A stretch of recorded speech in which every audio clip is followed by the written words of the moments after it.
नमस्कार दोस्तों, आइए यूपीएससी हिंदी साहित्य ऑप्शनल का यह प्रश्न देखते हैं। प्रश्न का उत्तर हम लोग को 150 वर्ड में लिखना होगा। ठीक है, इसका संदर्भ प्रसंग व्याख्या लिखना है हमको।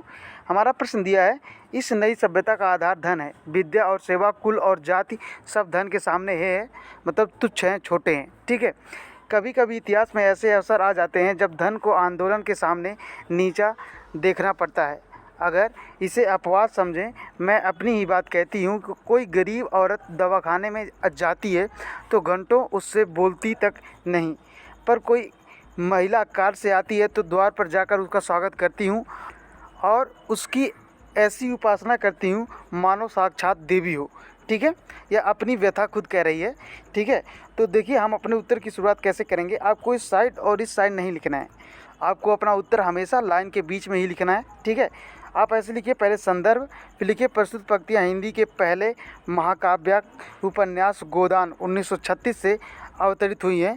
मुंशी प्रेमचंद अपने यथार्थवादी नज़रिए से किसान, नारी व दलित वर्ग की समस्या को केंद्र में बनाकर सामाजिक यथार्थवाद प्रस्तुत करते हैं। ठीक है, आपको इस तरह से लिखना है। यह मिस मालती का कथन था, आपको यह भी याद रखना है क्योंकि प्रसंग में हमें यही लिखना पड़ेगा।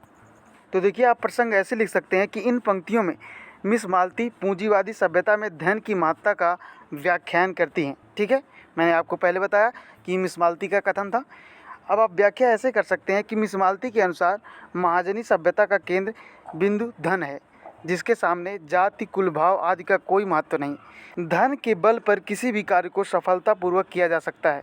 यहाँ तक कि धन ही रोगियों के इलाज में प्राथमिकता के साथ साथ उनके साथ बर्ताव का भी रास्ता सुझाता है।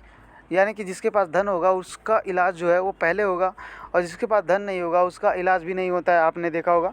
ठीक है, अगर विशेष की हम बात करें तो आप लिख सकते हैं पूंजीवादी सभ्यता में गरीब के शोषण की स्वास्थ्य क्षेत्र में भी पहुंच है। ठीक है, अगला पॉइंट आप लिख सकते हैं मानवीय मूल्यों की ऐसी ही दुर्गति मैला आंचल में वामन के माध्यम से दिखाई गई है।